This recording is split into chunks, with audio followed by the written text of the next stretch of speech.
these generative algorithms that we're creating have got so much possibility for completely unexpected beauty, for like impossibly perfect outputs where you're like, wow, like that was not intentional, like really, because it feels so intentional. And right now we're just like up to completely blind luck whether we'll find them, you know? So like I did the numbers on the Fidenza 938, and the odds of it having been produced, given that we had a Fidenza drop of 999 Fidenzas, was like 1 in 10,000. Like for every 10,000 universes that have a Fidenza, 9,999 of them don't have any Fidenza that looks like that one. And so I think the inspiration for QQL is that we're defining a project where collectors are actually empowered to go and find all of those gems, you know, find the other like 10,000, the other 10, like 100,000, like really unexpectedly beautiful possibilities, and then actually have those exist as NFTs, not just could have beens.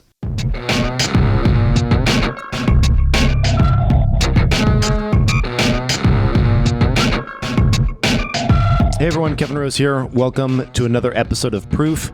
Today we're talking about a brand new generative art concept, one in which you as the collector play an even more important role in the art creation. Now, as the mentor, you actually get to help shape and control the outputs, and ultimately you have the final say over which one is minted. This is a collaboration between legendary generative artist Tyler Hobbs, who of course is responsible for the Fidenza series, and Dandelion, who is a Web3 and Gen Art enthusiast and collector.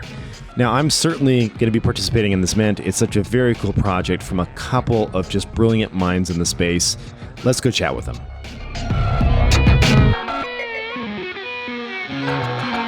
Oh, this is going to be awesome. Dandelion, Tyler, welcome to the show. Hey, Kevin. Thank you so much for having us. It's a pleasure to be talking to you again here. Very excited to have you two on. This is going to be fun because I know you're working on something that I've never heard of that's been done before. So I love new and novel like thinking in this space. I mean, the creativity that's coming through and what I've seen so far, it's going to be a fun one to chat about. But, you know, obviously, Tyler, you've been on the show before, but Dandelion, I'd love to get into a little bit of your background, because it'll be your first time on the show. And then also, you know, chatting with how you guys hooked up and how this is all, you know, working. I'm Dandelion Wistmanet. I use they, them pronouns. And I think it would be fair to say that I'm a very unusual character. I'm kind of a software engineer / wannabe philosopher / now, as of collaborating with Tyler, really a generative artist. And I've had a strange course through the Web3 space that involved originally buying Bitcoin for the various virtuous reason of wanting to get acid off of the Silk Road, along to participating in the Ethereum ICO, along to losing my private key for the Ethereum ICO. Oh no! Are you serious? It was bad. I refused to look at crypto for 4 years because of how much cope I had over that wallet. It took years to get over. Oh man, I'm sorry to hear that.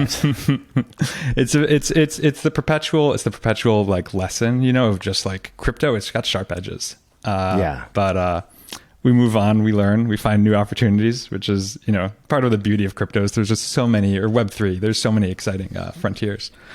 But yeah, I got back into Web3 in a big way, trying to build software and reputation systems for DAOs, essentially trying to build tools to compensate contributors to open source projects. And that, as with many utopian projects, turned a little dystopian in the end and like kind of meandered off. But that kind of like led me step by step to generative art and NFTs, which were a huge passion for me, especially projects like Fidenza. And that kind of brought me to this corner of the world, where I'm very excited to be. Fantastic. So Tyler, I'd love to hear about, you know, so when did you first start collaborating together? Like, what was the connection there? Yeah, so Dandelion and I first really started talking and bonding over just looking at some other artwork and kind of the art block scene. You know, Dandelion's a really kind of well-known and I would say respected collector, particularly of art blocks, which, as you know, is like kind of the center of the world for generative art in Web3. And so Dandelion was sort of expressing their maybe strong views about some particular artwork, and I really vibed with what they had to say. And so we started talking about kind of the merits of different generative art projects, what really made a particular piece of generative art special, and like what made like a long form generative art project successful. And I think we had really aligned views over that, and just continued to have interesting conversations. And then one day, Dandelion messaged me and said something like, I kind of thinking about, what if we can, give the user, give the mentor the ability to choose what they want out of the algorithm a little bit more specifically. And I thought about that, and started to realize that this really unlocked a lot of potential for the algorithm, for the artist, for everything about this kind of approach to doing long form generative artwork. And we both kind of knew that this could be really powerful, and there might be some examples out there here and there of little pieces of this, but we hadn't seen anybody do it in a really compelling way. And so the more we talked about it, the more we thought about it, the more it just sounded like a really exciting project. And for me, I always like to do something new with each project. I don't really like to repeat myself so much, and this felt like a great way to kind of break new ground. So we started talking first, I think, last October 2021 or so, and it's just been building for almost a year now. I mean, this too. Ideas are easy, execution's the hard part. Yeah. We've been executing like crazy, so it's been a challenging but super fun project so far. And Dandelion, is this something that you wanted as a collector, where when you had your collector hat on, you're like, this needs to exist? Like, I really wish I could customize and go further with the art. Like, where did that origin kind of source desire come from? So for me, it has a lot to do with what I think makes generative art so special as a medium, which is this kind of intersectional role between the artist creating the algorithm and then the randomness, kind of like spark of possibility, just like animating the algorithm into a particular output. And I would say, especially for those who are kind of watching the video, we can like actually show some of this art, which is cool. There are two particular pieces that served as like touchstones and inspirations for the QQL project.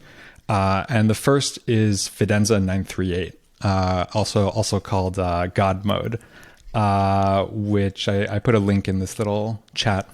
But it's a really bizarre Fidenza because it intersected all of these rare traits that Tyler added, in some cases like very late in the algorithm. Like, it's a spiral, it's micro uniform, it doesn't have collision checking, or it's got relaxed collision checking, and it looks like no other Fidenza. It's a complete outlier. And it kind of showcases some of the unexpected possibility in these algorithms, where like Tyler did not know that this output could happen. And Tyler and I initially connected kind of around this Fidenza in particular. And then Kevin, this is actually where an NFT that you kind of like first like discovered maybe in the form of bidding on it, which is Meridian 801, aka Starry Summit, kind of comes into the picture. Because Fidenza 938 is so unusual in a way that was encoded by the traits. Like that rare trait combination basically deterministically produces that particular output. And this Meridian, which is kind of looks, for people listening, like a really beautiful mountain summit at night. It looks super intentional. It's got like a Milky Way-esque spray of like stars overhead. And it's actually not a statistically rare one. It's not like got crazy traits. It's just like every detail came together kind of just right. And I think for me, the realization, and this is something like Tyler and I have both like vibed on a lot, is that these generative algorithms that we're creating have got so much possibility for completely unexpected beauty, for like impossibly perfect outputs where you're like, wow, like that was not intentional, like really? Because it feels so intentional. And right now we're just like up to completely blind luck whether we'll find them, So like I did the numbers on the Fidenza 938, and the odds of it having been produced given that we had a Fidenza drop of 999 Fidenzas, was like 1 in 10,000. Like for every 10,000 universes that have a Fidenza, 9,999 of them don't have any Fidenza that looks like that one. And so I think the inspiration for QQL is that we're defining a project where collectors are actually empowered to go and find all of those gems, find the other like 10,000, the other 10, like 100,000, like really unexpectedly beautiful possibilities, and then actually have those exist as NFTs, not just could have beens. Yeah, that it's funny that you think of things in this way, and it was something that I originally, it dawned on me when I first started getting into generative art that there is this there's this possibility of something that is really rare that isn't captured by the metadata. And I switched the way I was collecting. So, the first thing as a collector I would look at is I'd see a project and I'd be like, okay, the test images that I've seen, what I've seen so far prior to it dropping, are visually interesting. And I'm excited about that drop, right? And that's the first checkbox. Like, is this going to be a project that I want to mint and roll the dice on? And is it something I want to further investigate? The mints would go live. They'd sell out, because this is, of course, the hype around the entire market, where they'd sell it instantly, right? And I would immediately rush over as fast as I possibly could and hope that OpenSea would index all the different attributes quickly. Which it wouldn't. And then which you wouldn't, right? Exactly. So then you're kind of playing this guessing game. You're like, okay, how many have been indexed? Like, is this a true representation of rarity? When I see the entire collection revealed, or am I seeing just like a subset of the collection that actually this will be a very common trait? You just don't know, right? And so I would quickly go and say, what are the rarest pieces? Because oftentimes, I don't know if this was by design, but it seemed that a lot of the artists were making the rarer pieces, or at least baking it into the algorithm, some of the cooler looking ones, right? Or maybe that's just me artificially like it's saying that rare is cooler. But is that generally true that there have totally been projects doing that? Oh, okay, yeah. Okay. Oh, yeah. It's we've talked about this so much. Like this is in fact like kind of one of our, I'm going to say, pet peeves a little bit, is when artists do that. And maybe I'm guilty of that myself. I don't know. But, this is something I think about a lot. And, with Fidenza, my attitude towards like traits and rarity was kind of like, I wanted each trait to show up as many times as it was interesting, and no more than that. And so in some ways, the things that are more rare are things that have a little bit less repetition. So for people that really know Fidenza, there's like this color palette called Dark Lifestyle. Kevin, you have one of them, in fact. And there's like only 6 of them, and they're like black with like some dark gray on top of them. So really low contrast. They do look cool, but you only need to see about 6 of them, and you've kind of like, heard the story, right? There's not a lot of value to seeing a 7th one. And so when I was thinking about that with Fidenza, I was like, yeah, I want to take the strongest, most versatile traits and put them up front and center so that they show up the most, because that's the best representation. And I think that's like a good move, but still, like you said, people really, sometimes people feel much more comfortable collecting based on rarity than they do on aesthetics, because aesthetics are subjective, and people are kind of afraid to like trust their own intuition sometimes about what they think actually looks good. And so it's easier to just look at that rarity number and be like, this is top 1% of rarity. It's got to be a solid choice. And so I kind of wanted to, I specifically like wanted to reject that in the next project that I did, which was Incomplete Control, which had no rarity. There's no traits. Everything was sort of equal there. And I wanted to get a little bit past that like trait-based evaluation of the artwork. And I think Incomplete Control was one way to do that, but I think QQL is actually maybe a more interesting and meaningful way to do it, because, Dandelion started to touch on this, but that curation and like emergence aspect of how you interact with a piece of generative art is super, super important. And let me explain a little bit about like pre-Fidenza, like what it was like to be a generative artist, because this has like a big impact. So before NFTs, before Fidenza, when I would make a generative algorithm, I'm making it with the expectation that I'm going to be able to curate the output. And so I would set up the algorithm so that it had like a good amount of variety, and maybe 50% of the outputs were bad, and 25% were okay, and 1% were fantastic. And that was an acceptable sort of probability distribution, because my final step would always be to generate hundreds of pieces of output and then go pick out those really special, like emergent 1% that are incredible for a reason that you didn't even predict when you were making the artwork. It's amazing like how that happens. Like even as the artist, even having written every line of code in there, it's going to create things that that really take you by surprise and do something special for like unexpected reasons. And so that's what we really identified as like the true gem of generative artwork, at least for us, is this like emergence. And we don't want things to be special for traits. We want things to be special for like emergence. And so QQL was like our best attempt at really like enabling emergence to be, the headline, right? For people to really seek that out. That's what we're all about here. Yeah, that's very cool. But before we get into that project, just to touch on this Meridian again real quick, this was the reason I bid on this, Dandelion, just so you know, is because this was a project that I thought to myself, I need to go in here and look at every single one, because I know I realize there are these special cases that you don't plan for, that don't show up in the attributes, and when you find them, you're like wowed, because you normally can see it, like it hits you pretty hard, and then you're like, I need to go and buy that one. Here's one that I was able to pick up. By the way, I've got to say, Meridian's a fantastic piece of work, all on its own. I love Matt's work. So, it's so good. Yeah. This is another project that I picked up where I had gone through these scribbled boundaries, and I'd gone through and I found one that wasn't connected. And the others had all these lines going between them. And it was just like, I quickly identified that and snapped it up as fast as possible, but that you would never find that in any of the defined attributes, right? Yeah. So that was like just a really special piece for me to have and go and uncover and discover faster than anyone else, right? Because somebody else would have found that and done the same thing. And it's interesting, how the collection as a whole plays into like your expectations of what is special too, right? Like it's to me, it's super interesting.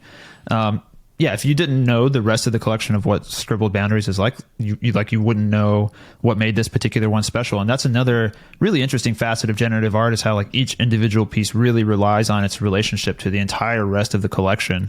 That's right. To kind of like make its visual statement. This is a great example of that. Very cool. I have more flavor on how this got started, which I'll share. From my perspective, like, I really enjoy how early we are in terms of defining the primitives of the space, right? NFTs are fundamentally new. ERC 721 as a spec is like maybe 4 years old. Yeah. And so there's so much possibility that's only just been discovered. And you go from like autoglyphs, putting generative art fully on chain, and then Snowfro realizing with art blocks that you can actually like bring the whole world of P5 and JavaScript generative art on chain, and like the enormous like kind of Precambrian explosion of art that has emerged from that in the form of art blocks, which is also just a beautiful community that's so like wonderfully focused on art and artists.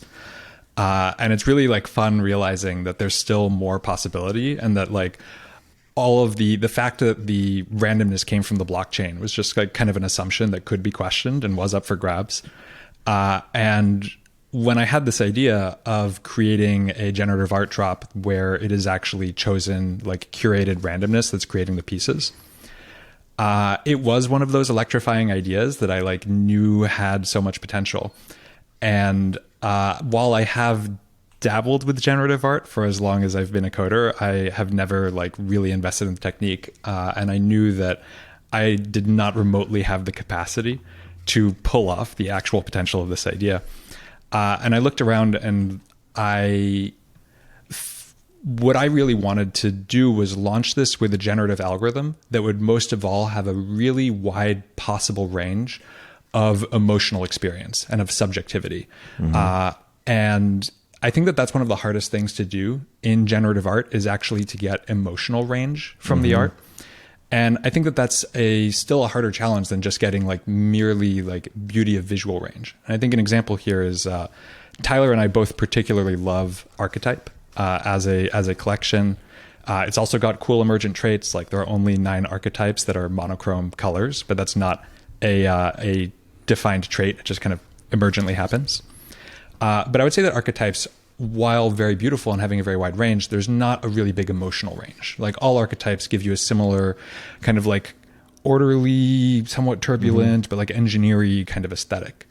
And I think Fidenza is really, really unusual in that the emotional range of Fidenza, like Fidenzas can be serious, they can be immaculate, they can be playful, they can be kind of minimal, like lazy, they can be minimal, they can be complex. And the fact that Tyler has designed a system that is at the same time so coherent in Fidenza, but spans such a large range of like emotional subjective experience, I think from my perspective, that's why Fidenza is like has earned its spot in the canon, is the enormous emotional range there. And so I figured that then if we could like take this system where it's actually people like curating, and then you can just take the underlying like logic of Fidenza of like having different kind of composing sources of complexity that are all still coherent, but just like turn it loose on all the weird possible corners and all the intersections without needing to be like afraid about what's going to happen on the floor. That was why it was like when I had this idea, I was like, okay, like Tyler and I are already vibing. I'm going to like, before I talk to anyone else about this, I'm going to like see what Tyler thinks, you know? Yeah, that's awesome. Well, I'd love for you all to walk me through the actual product. It'd be really cool to see how this actually functions, because I purposely wanted to come in a little bit blind here, not do too much, so that I could kind of approach this with some fresh eyes here. Okay. Can you walk me through what is it going to be like from the day that you go live to actually like what can people expect? Like how do they mint this thing? How do they interact with it? Like let's start with the almost like the Reddit explain it like I'm 5 action. Okay. Well, sure. So first of all, one thing that's really nice and that I think we're both really proud of is the site is available for anybody to use. You don't have to pay anything to use the site. We want the art to be available for everybody to play and experiment with. So as long as you have, actually, you don't even have to have a wallet to connect. You can just like hop on QQL.art and start playing with it. The system is really set up to empower the user as much as possible to kind of play the role of the generative artist. And so the algorithm has a lot of really like high level, I'm going to say slightly vague controls, because none of these controls are going to give you perfect, perfect control over details that show up. That's not really what we're interested in, but we wanted to be able to give people like the opportunity to steer it broadly in one direction or another, to really find these different corners of the algorithm that have something special to offer. Because there's a lot of different ways that these controls like combine to produce something really particularly interesting. And so some of the types of ways that you can control it, if you're familiar with Fidenza, then you know that some of the main traits are things like the scale and the color palette, and is it turbulent or is it working with kind of like straight smooth lines. And so those are some of the we have some very similar controls in QQL, things like the color and some of like the big shapes and the size of the objects that you're working with, and then some of the controls are entirely new, and because QQL is like a totally different algorithm from Fidenza, it does have some elements in common, like it's based around flow fields, but there's a lot of new things going on there. So we have some things like these direction and layout controls that really shape what kinds of a composition you're going to get out of the algorithm. And Of course, you can leave all these things up to randomness if you want to, or you can pick individual elements and really dial them into the specific area that you want to investigate further. This is, as you're talking, I mistakenly click the give me 10 of these and generate art button, and I'm just like mesmerized here looking at this screen. These are absolutely stunning.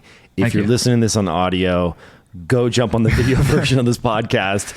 I can't even begin to do it justice by visually describing it. But so what basically with this interface, every time I click something here, I am, except for the number of outputs, right, I am modifying a bit of the algorithm. Yes. Is that more or less correct? That's exactly correct. Yeah. And you're kind of like loosely modifying a bit of the algorithm, right? Like if you say, I want large shapes, we're not going to give you exactly the same large shapes all the time. There's some amount of randomness that we've engineered into that, because always having some kind of flexibility there, these are the kind of things that help that emergence to happen, is to have just the right amount of randomness and just the right kinds of randomness mixed in with everything. And we definitely expect people to leave a lot of the controls set to random as well. And so, we have all those like kind of probability distributions, super well tuned. So maybe sounds a little bit nerdy, but like the end experience is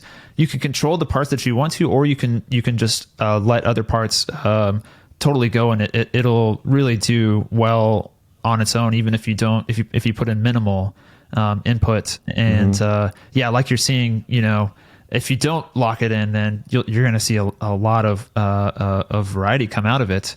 The other thing you mentioned, you clicked on this accidentally, but so we have the button to render one output, but as a generative artist, I would be incredibly frustrated if I could only generate one output. We wanted to give people the real tools, right? So I mentioned earlier, like my process pre-Fidenza, I would generate hundreds or 1,000 outputs and go pick my favorite. So we wanted to make it as easy as possible for people to do that same thing. So you've got the render times 10 and the render times 100 button, and it'll just queue up all of that artwork for you, and you can generate 200 and come back like an hour later when they're ready and look at what you got if you want to. I'm really curious here. So I do want to get into each individual tool and kind of walk people through it so that they have a roadmap when you go to Mint. But just so I understand the actual mechanics, what is the drop size? How does someone participate, and then how do they lock in the one that they love? Is that essentially how it's going to work? Like you pick one out of the things that you generate? So the drop size is 999. It's the same as Fidenza. And the way it works is, first, people who want to mint a QQL will need to get a mint pass. So there are going to be 999 mint passes. 900 of them are getting auctioned on September 28th, exactly 2 weeks from when we're recording, but some other amount of time from when you listen to this. But the passes are getting auctioned on Archipelago on September 28th. We have a really cool mechanism for it. It's going to be a Dutch auction with rebate, so maybe we'll get into that later.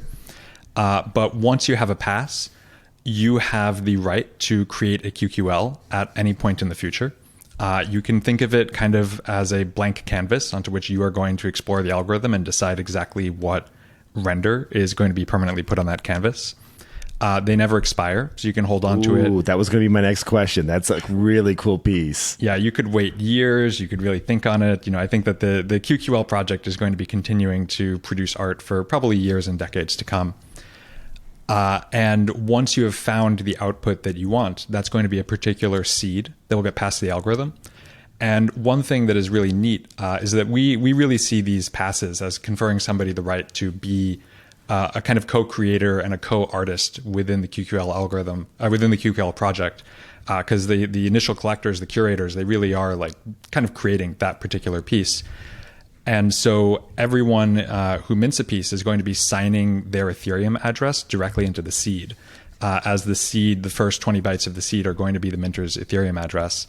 And that also ensures that everyone has kind of got their own unique corner of the algorithm. It's impossible to copy someone else because you don't have their address. Fascinating. Wow. Yeah. This is cool. Yeah. This is really, really cool. So, oh gosh, so many questions. Okay. if I come in and so no one can duplicate mine, even if they click the same settings that I have and unlimited number of outputs, they just can't duplicate it because they're using their bit of randomness with their wallet address, right? Exactly. Yeah. Yep. It's kind of namespaced is like kind of a way an engineer might describe it.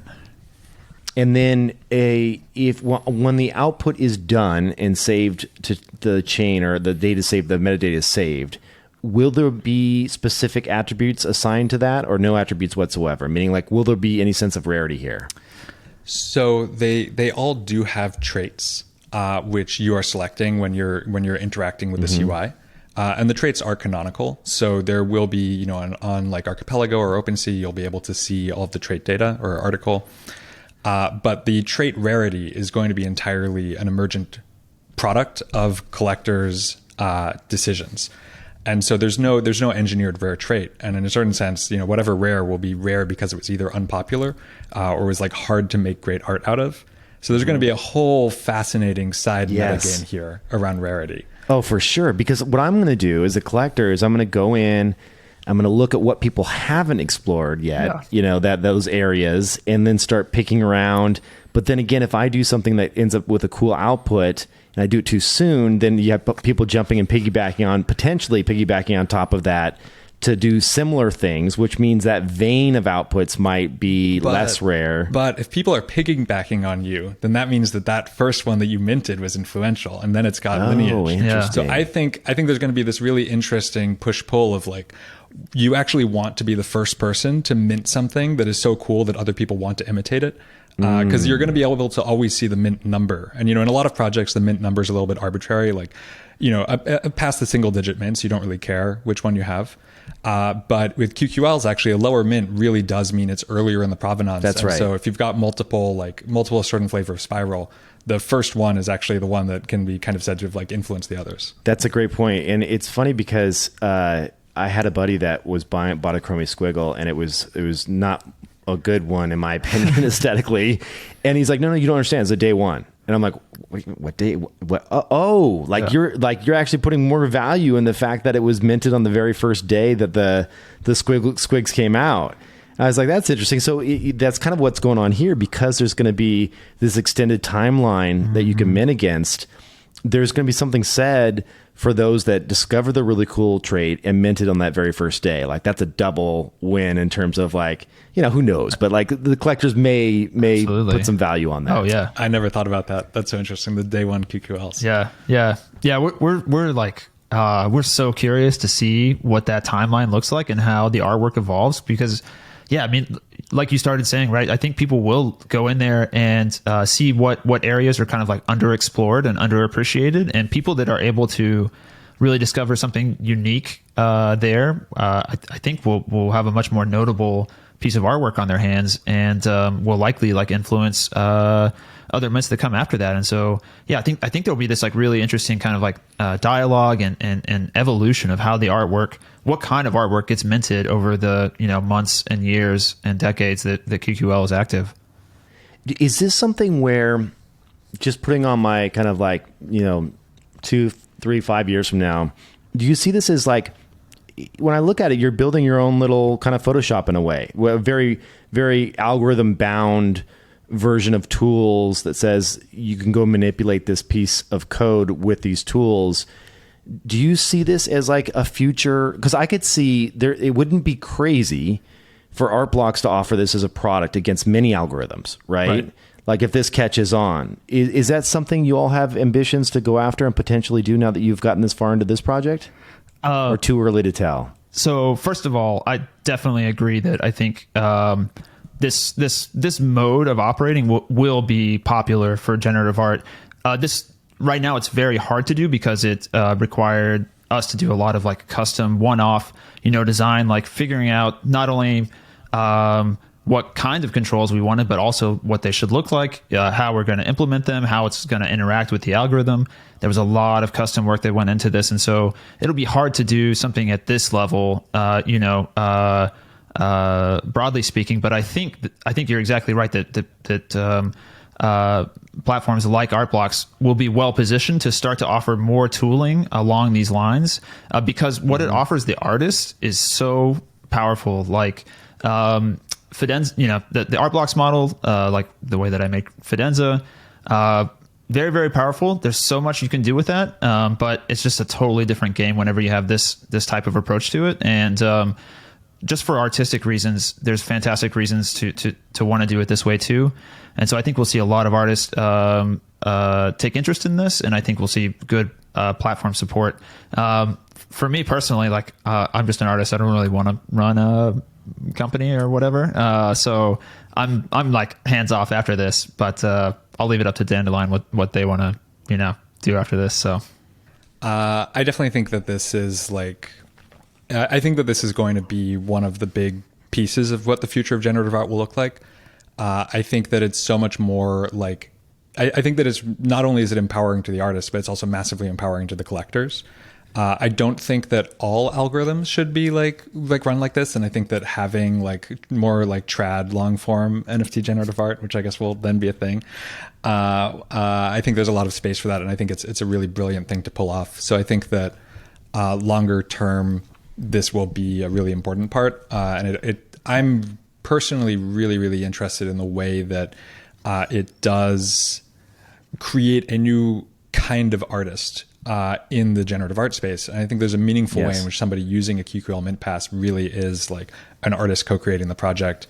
And the fact that now you can go from having like, 1 or 2 artists per project to like 2 plus 999 artists per project. It's just like, that's more art, that's more intention. Like that's more, it's also more value, I think, because, you like, I don't think anybody is going to mint a QQL to flip, right? Like what are you doing? There's if you want to connection. flip, if you want to flip the Mint Pass. But if you mint a QQL, it should be because it's actually like a work of art that you think is beautiful and like personally significant. And ultimately, the goal is for people to have more art that they value. So I think that this will be around to stay. Yeah, it's really interesting because in some sense, when I think about music creation, and I don't know if you're familiar with the kind of design house, Teenage Engineering, and some of the actual boxes that they put together for creation of beats and loops, and they have these beautiful little instruments that are very simple, but they're like these little backpack that you can throw them in your backpack and take them to go. And like big name artists are now carrying them around and just using them to compose on the go. And it's like, it has enough dials and knobs that you can tweak it to do all different types of outputs, right? And in some sense, that's kind of what you could build here, right? Enough dials and knobs to tweak it and create a bunch of different outputs. And you could be this kind of on the go generative artist where you're playing around with this stuff. And we're not that far off. I mean, think about what you all have seen with, AI prompt art that has been happening in the last several months, right? You can say, hey, draw me a Viking poodle on horseback. And you're just like, holy hell, this is crazier than I'd ever imagined, right? Yeah. But it doesn't quite allow for that a little less of this, a little more of this prompts yet, right? Which is obviously the next piece of that. It's like, okay, you can do it in some ways, but it's not as intuitive as you would hope, but it'll be there soon. Do you envision a world, I kind of do, where algorithms are getting rewritten in real time based on input from whether it be prompt or tweaks that are done by the contributor, like by the human behind the wheel? And you're not having to code, right? And it's more the AI that's rewriting the code. Is this just too far out there thinking, or do you put any time and effort into thinking in this direction? And that's a question just for both of y'all. I think this is all super plausible. I'm actually like, I am loving these ideas coming off you because it's like all like, oh yeah, totally is like what is going on inside my head.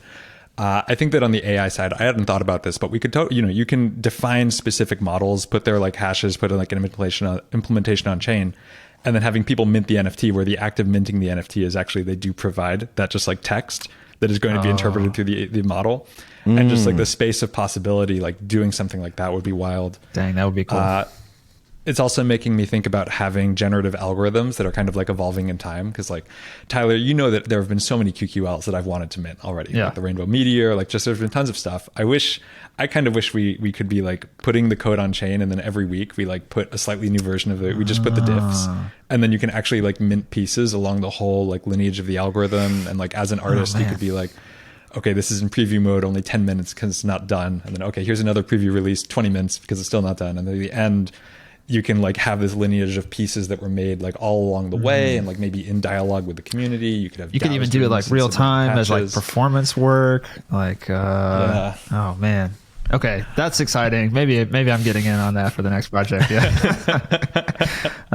So crazy. Yeah, I will say, like, one interesting part, or one kind of like continuum that we definitely thought a lot about was this, like how much control and how much variety do you give the user versus like how much you keep it focused. And something that was really important to us here was we want to give the user powerful controls, but not so much that they can like escape the sort of the unifying force of the artwork. Like we wanted that motif and like those core elements to stay true no matter what was adjusted on the controls. And so there's a delicate balance of like, how do you empower the user, but how do you keep them sort of like within this world that you've really like carefully engineered?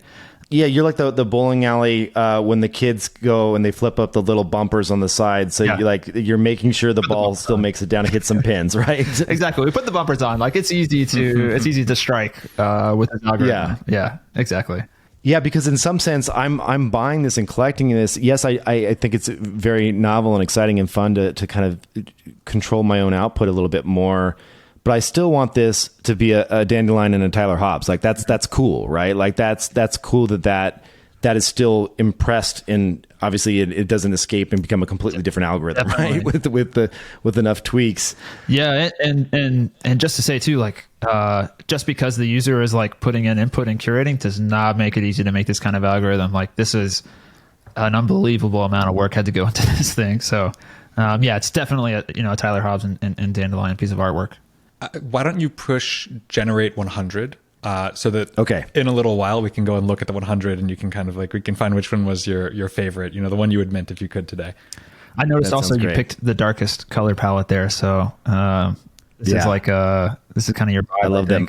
I love that moody stuff, Nice. I have a thing with white backgrounds that I just know eventually, well, they'll get the digital displays right because they already have some of that more. Oh yeah, the color E digital displays. We'll get those things someday. Yeah, that's the dream. Yeah, that because I don't want I in my home I don't want bright white against them like me, like in the near term with the displays we have today. So when you think about someone coming in and tweaking all the parameters here and they're kind of like curating through these outputs and finding that piece, do you consider them a little bit of an artist in that sense, like as kind of like your silent third party partner in this project? Like how do you think of that contribution? I've been thinking a lot lately. I think I describe myself as a wannabe philosopher. I've been thinking a lot lately about like what makes art, which the generative art space has always been on the edge of like teasing into that, and AI art especially. And I think that in my mind, or maybe in my heart, like art is actually it's about emotional resonance, it's about vibes, it's about inspiration. Like those are the heart of art. And I think that, I've seen like approximately 10,000 renders from this algorithm. And like to this day, I'm still spotting renders where I'm like, whoa, like pause, like why does this one feel like it matters? What is like, there's something special about this one. And there's like, there's like a particular one that like I just rendered a couple days ago that just like has got such like a beautiful, rich feeling. And I think that process of like looking through the outputs and then seeing it's actually like listening to like the feeling and like the vibes, like, I think that is like an artistic process. And like, it's a different one than the one that Tyler and I did in iterating on the algorithm, but in some ways it's also similar because there's a lot of like throw it at the wall and like try 5 ideas and like, okay, that one's working for some surprising reason, and so I think that I really do see like the process, especially the more that someone really gets into it and is really like feeling into the algorithm. I think that they are legitimately co-creating and not just like, using an engineered tool, or rather they are using an engineered tool to co-create, as is the nature of all art. Yeah, well said. How do you treat the outputs here? Is this we live in a world, and I'm partially responsible for some of the chaos around the CC0 stuff and everything else. Like, how do you see this in terms of like how do royalty splits work, and how does your own can these be used for commercial ventures? Like, what's your thinking there? Yeah. We definitely have thought a lot about that, because we really do view the minter as a really important part of the creation process, and so we really want to give them their due. And so one of the things that I think we're most excited to be able to announce here is that we want to include the minter in the secondary royalty. So whoever mints the NFT will get 2% royalty anytime that NFT is resold, and that'll be true for all of them that are minted. And that puts the minter right up there with Dandelion and myself in terms of the royalties. So we felt like that was the most clear and direct way that we could sort of convey how much we believe in them being co-creators. That's we're working out some fine details of other things that we can offer them, but that's really our best way to get that across. That is just, I mean, this is what I love about the work that you all do. And Tyler, like, obviously with your space in this world now, you could just do a drop and make a shit ton of money, like just easily. Yeah. But you're continuing to push things in a completely new direction that is novel, that's unique, that is, I think that's what makes you so special, is that brain that then in this collaboration seems like a fantastic one. It seems like you two getting together is led to just, again, something mind-blowing, especially in a time where when I look at the NFT space and people are kind of burnt out on the same old same. Mm-hmm. Like somebody said to me the other day about a generative project, and it was one that obviously I don't want to name, but they were just like, oh, another one that looks like more like paper or whatever, mm-hmm. Just like saying like there's a lot of people that are doing that are taking, and this isn't wrong because people get inspiration from all different places, but it's kind of like if people just start cloning each other over and over again by the 10th or 15th time, mm-hmm. it's like it can seem less fresh, right? And it's just like, oh, that's more, I've kind of seen this done this way. This is again like a new way to consider the entire space, and it could change creation tools in this entire space, which is just so exciting. You have to be excited about that. Yeah, I hope so. I'm incredibly excited. Like I wouldn't work on it if I wasn't incredibly excited about it. It's my biggest project of the year, and like you said, it would have been a lot safer to go do Fidenza 2.0 or whatever. Right.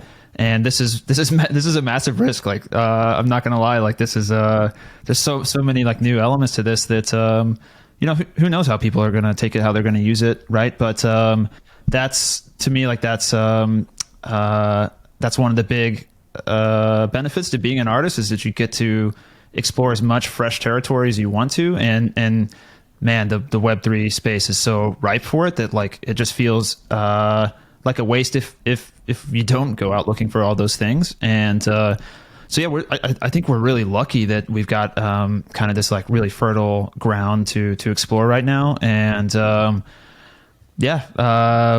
not just like go for it? So we're going for it. Yeah. And Dandelion's been fantastic. We've had a really fun time. Like I think we both are like, I'm going to say silly philosophers, and we don't take it too seriously, but we're really interested in just like kind of thought experiments and playing around with some of these ideas. So that's kind of the energy that went into QQL. I think those are going to be the most successful people in this space. Is like it's when I see a lot of entrepreneurs, a lot of new artists, a lot of different platforms and tooling that's being built in the space. I'm talking to these folks all the time, and there's sadly, and this is when you get to see in the crypto space, like some of the maxis that started early on with like saying like, oh, it's Bitcoin or nothing. It's like, no, we didn't get this far and innovate just to be locked into one thing. Like if anything, we should be continuing to innovate and try new things. And like, that's the beauty of being alive. Like, why not? Right? Like, what are you going to do? Like, are you on your deathbed? You're not going to wish you tried less crazy ideas. Right. Like that's part of the fun here. So I love that you all are doing this. Can we walk through the tools? Can you guys take me through? Can you all take me through each of these individual pieces here? Or actually, how can I view the 100 now that I've generated them? So if you scroll down, okay, there we go. Then you'll find. So what I suggest we do actually is find the piece you like the most, and then we can start talking about what made that particular piece the piece that it is. The reason why I'm initially drawn to this is it almost looks like it was interrupted. Mm-hmm. Yeah. During creation. It very much does. And there's like this like half side of it that is just pure, and then the other side is just so dense, but it's not perfect, right? So you're seeing a lot of slight color deviation between the small little circles. Some of them almost look as though they kind of like fizzled out, or it's almost like a something that's worn and had a few things spilled on it or something. It's like, and I don't know. Just something about that I love how clean and just algorithm stops on the left and on the right. It's got this like worn kind of cool. I mean, you're speaking my language right now. Like these are exactly the things that that both of us love about this. I think we're always looking for this cool intersection of like the structure and the disorder, right? And like things that seem to like have this structure, but then get broken in like a weird, unexpected way. Like that's a really common thing that we seem to enjoy. And like you said, like, the way that the imperfections like stack up with this particular algorithm, it just triggers all sorts of kind of like weird things. Like it's trying to like kind of squeeze in all these little circles side by side, and by nature of the way that it tries to squeeze them in, if there's like one little disruption, it can kind of trigger this like this artifact that kind of like spreads out from there. And actually, that's reminding me of like another one of my works that you collected as well. Has like a very similar nature to that. I just love those like algorithms where those little like things that go wrong have this kind of butterfly effect. I mean, this we can talk about like what the controls that kind of like made this one happen. So can I draw attention to the detail first? Kevin, if you right click on it. And click open image new tab. We really need to build into this page before we launch the like high res view, but this is kind of the trick for now. And if you then go to that tab, it'll be a little easier to zoom in on it. So something you'll see here, so something that I'm extraordinarily proud of in QQL is the way that the textures hold up on fine detail. And so this right now, what you're looking at is like a lower resolution of render. So once you were to render this in high res, it would look like a lot crisper. But one of the things that's really unusual about this one is that it is actually this particular color texture is at the intersection of a lot of low probability pieces of our system. Because on the one hand, it's got the zebra coloring on the rings. So each of these rings, actually the outer ring is yellow and the inner ring is red. And that's like kind of creating a unique feel for it. And it's in a corner of the algorithm where you're getting two ring dots. Because it's trying to draw three and there's not enough space, so you wind up with just two, and that creates the like particular color balance here. And so I just like, I love that like a piece like this, there can be so many different dimensions of uniqueness. And it's a case where like finding another piece that feels like this, like I hope you don't have your heart set on minting this one, because you're just like you'll never find it again. It's just a one of like every there are so many mints that wind up being in their subtleties like once in a lifetime mints, and then you'll have to choose between thousands of them. Yeah. What's happening here on these? There's a few of these that I'm kind of like moving my mouse around where they seem to have bled over. The red has gone to the outside ring.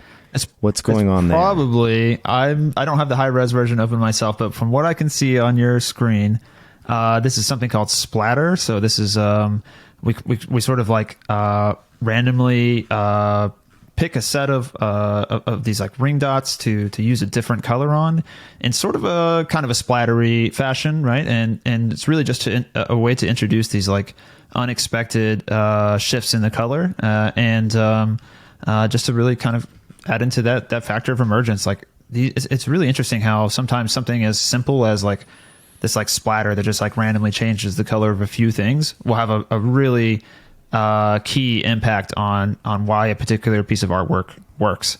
And yeah, that's just one of and that one actually doesn't have any control by the user at all. So it doesn't show up in the traits. It's just part of the code. And there's a number of fun things like that. That's so cool. Awesome. Would you all mind walking me through some of these controls here? So when people do actually go to do this, they'll get the explanation directly from you all. Sure. Yeah. We can definitely walk you through that. So first off, we've got the color palettes, right? It's kind of like a sequence of colors. So the order of the color actually matters. Colors that are next to each other tend to show up more often. But other than that, I think color palettes fairly explanatory, and each colored palette has like a number of different background colors that can happen. You can leave it to random to pick one randomly. And random is picking from these defined palettes, not exactly other colors that aren't here. Yeah, okay. We would never pick random colors. Like that's a no. I don't like that. So we're using color palettes, and so you've picked out the Fidenza one here. This borrows the Lux palette from Fidenza, one that was particularly notable, and we keep going down, and so color. What's this color mode? Yeah. So color mode. Dandelion was kind of explaining this on that last piece. This is for the individual ring dot. This is whether it's just got one color or whether it takes an approach to mix colors. And so it can either do that by kind of like stacking two of these rings on top of each other with different colors, which gives you like a really nice subtle effect, or it can kind of like alternate and interleave different colors in between them. But this is just kind of a way to really add like a level of richness to the color, where it's not like your eye kind of mixes the colors when you perceive them. And so it really just adds a lot to the perceived richness of the color that comes out of there. And then right below that's color variety. So this is like, do you want a monochrome piece, or do you want one that's like totally juiced on the number of colors that are squeezed in there? And this is part of, I think this is pretty effective for like kind of that emotional range. Sometimes like a monochrome piece or, something like that, will have a certain air of, I don't know, solemnity, or just like calm or things like that. And if you want something really vibrant, there you go. You can pack all sorts of color in there. So those are the color controls. Next, we kind of move more into dealing with the flow field. So this is kind of the direction that lines and curves tend to move. The controls you're looking at there, these ones on the top row are the linear ones. So these kind of push the lines in like kind of a straight direction one way or another, with some curvature added. The bottom row deals more with a kind of a spirally layout, and it kind of goes all the way from like this really minimal spiral to basically a full circle, and a lot of things in between. And what's super cool is these directions, what you pick, the way that it intersects with some of the other features, you just get really interesting different results based on how they're laid out. So I'd say this is one of like the bigger knobs that you can change. If you keep moving down, we get to the layout. So layout is what governs kind of the structure of different like bands and regions and clumps of these rings. So you'll notice like here you've got kind of a string of red that's lined up, right? Or there you've got kind of a band of orange that's going across there with the checkerboard layout. This is what's kind of like giving large scale compositional structure. So the three kind of organize it in terms of like rings that are kind of expanding outward, or in kind of these linear rectangular bunches, and the final third one kind of organizes them into circular regions. And so each of those will give you a very different style of composition, and again another like pretty big knob in terms of how you can control the type of artwork. Turbulence is for people that are familiar with Fidenza, this kind of controls, are we looking at straight lines, or are we looking at super wavy, curvy lines? Turbulence is the knob that sort of controls that. Margin below that, very simple. It's just, are we saving any space at the edge of the artwork? And we can have no margin, so shapes can go off the screen. We can have the crisp margin, which kind of packs everything in so that it can just touch the edge of the artwork, but no further. And then we can have a thick margin that kind of just gives it a little like nice breathing room. But that's a pretty straightforward toggle there. Moving over to the right side, there we have some controls that are more around the size of the rings that we're looking at and how densely they're packed. So top line just kind of controls, we're dealing with small, medium, large, just like it says on the tin. And then you can kind of control how much variety there is within that, right? Like, do you want them all to be exactly the same size, or is it okay if we get some really small ones and some really large ones? And what's interesting is the types of arrangements that you'll get when you have no variability versus high variability. It actually has like a really interesting effect of like how these things get packed together. When you allow them to get kind of packed in a particular way, that one's super cool. I like that. Yeah, this one's wild. So things like the variability of the size actually have a much bigger impact than I think you might expect on what types of arrangements are possible. Wow. Yeah. That one's, I've never seen anything like that. So that one's pretty wild. And then spacing. Yeah, this is just like how much breathing room is left around these individual shapes. Are they allowed to be packed back to back, or are you going to give them a little more like breathing room? So that one's a pretty straightforward control. And then the final section down in the bottom right, this one is not super heavy. This deals with the individual ring dots and basically how many rings are they going to use and how much of them do we fill up. So there can be 1, 3, or 7, and if you set it to the heavy setting down there at the bottom, then that'll kind of like fill up much more of the rings, and it'll kind of give you like a much bolder composition. But if you set it to light, then it's just kind of giving you some skinnier rings, and it'll give you more of a lightweight composition. And those things, sometimes it depends on like what type of colors and what type of scale you're looking at. It can make more sense to really give it some punch with like the heavy thickness, or to give it a little more breathing room with the light setting. So that's all the controls, and there's even more that happens inside the algorithm that there's no control over, but that tend to produce just like some of our favorite artifacts as well. So, it's takes a little bit to explore it all, but this is just a ton of fun. Yeah, you could sit here for hours, as I'm sure you all do. Yes, sometimes we find ourselves just like trapped, like just keep generating. Like we just like stop working and we just keep generating them to look at them. So, Is there any way to create something that is grayscale? We've been discussing this. We've been discussing it. Dandelion was in favor of it. I kind of nixed it. So right now the answer is no. Yeah. But Kevin, do you think we need grayscale? Ooh, that's tough. I kind of think you do. Kevin, let me tell you the thing that I proposed and the reason we decided not to do it, and we'll get your opinion. Okay, it kind of comes down a little bit to can we trust people? Yeah. So what I wanted to do was make it. Did you ever play Pokemon, like the Game Boy games?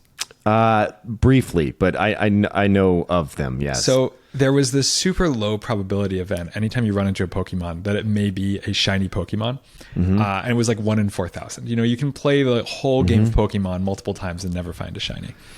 And I thought it would be cool if the grayscale QQLs are like shiny Pokemon, just like even like finding one in your queue. It's just like a little bit wild, by just making it a super low probability, uncontrollable event. Because we think if it's the whole palette, there's like too many grayscales. Like we want to like let's play with colors. And the concern is that if we have these super rare grayscales, people are going to want to mint them regardless of whether going to be insane. Good. Right.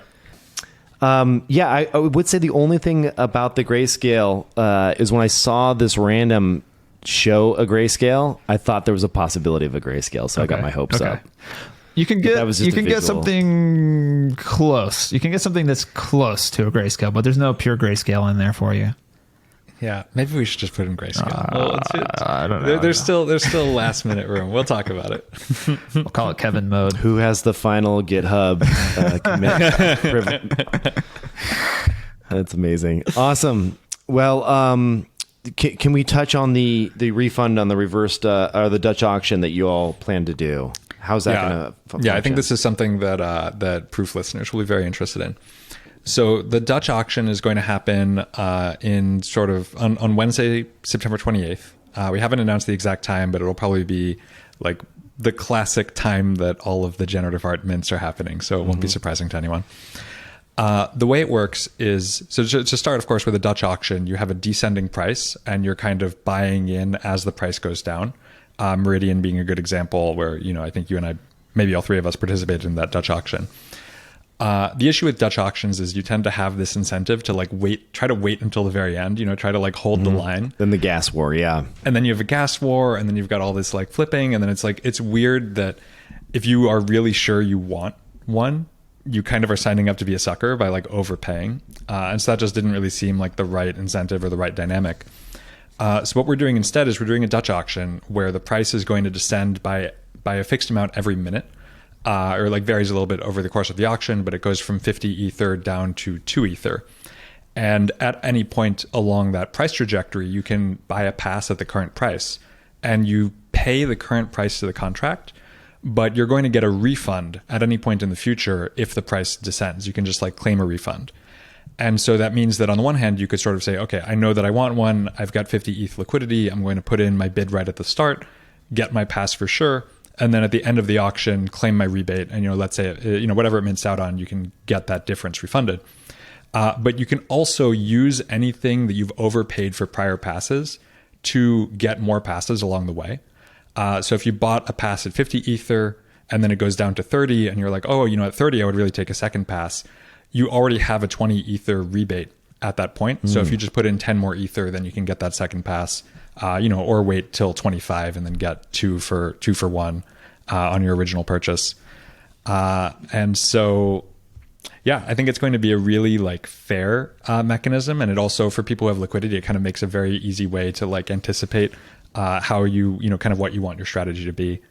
I personally, it's a little bit ironic that I'm planning to like participate in this Dutch auction, but I've got my artist hat and I've also got my collector hat, and I'm like, oh, as a collector, I really like this project. I would like to collect more. Thank you.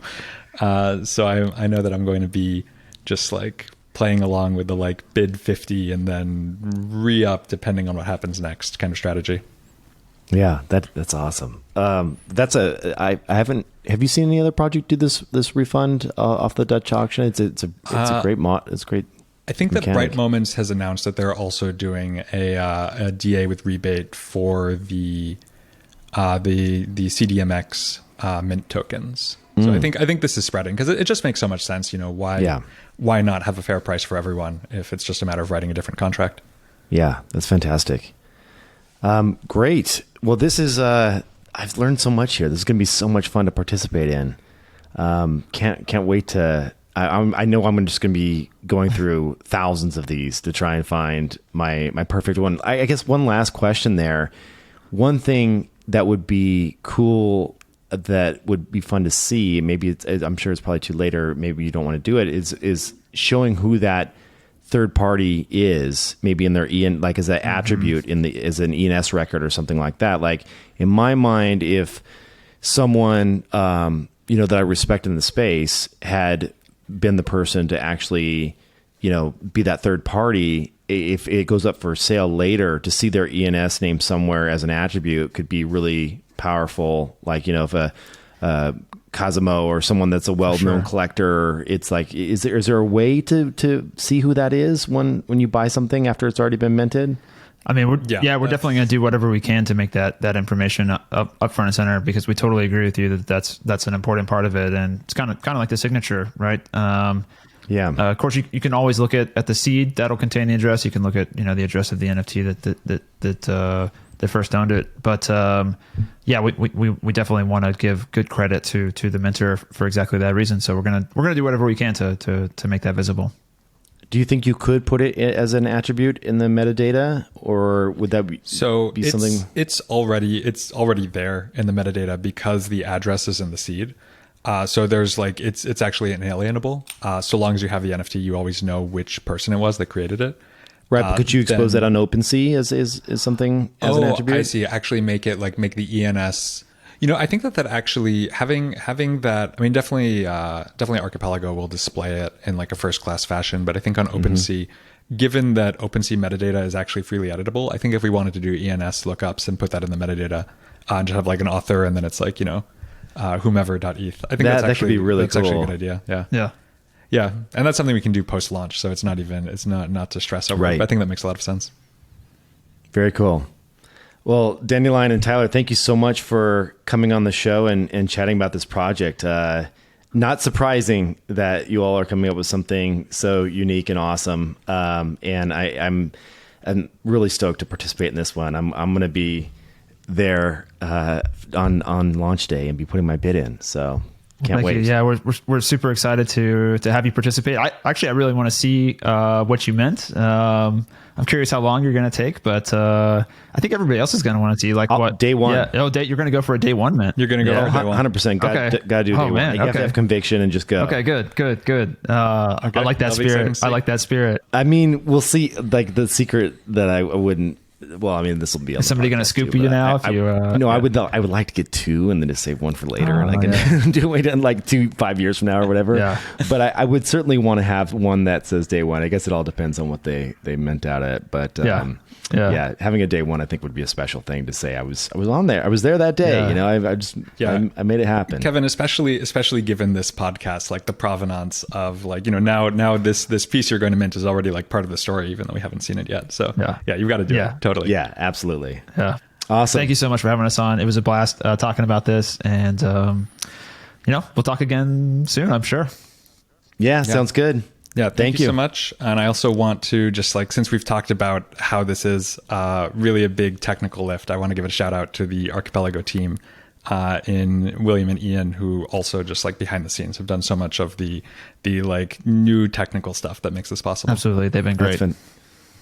Fantastic. And Dandelion, one more thing. Obviously Tyler is a household name on this podcast, but would love to talk about, do you have a Twitter account that people can follow? Oh, I do. Yeah. Dandelion_Wist, WIST for Wist. Think like wistfulness. That's my Twitter. Great. Thank you so much. All right. Thanks, Kevin. All right, that is it for this episode. Thanks so much for tuning in. If you would like to help us out, head on over to proof.xyz and click on the reviews button at the very top and leave us a 5-star review. Thanks so much. Take care.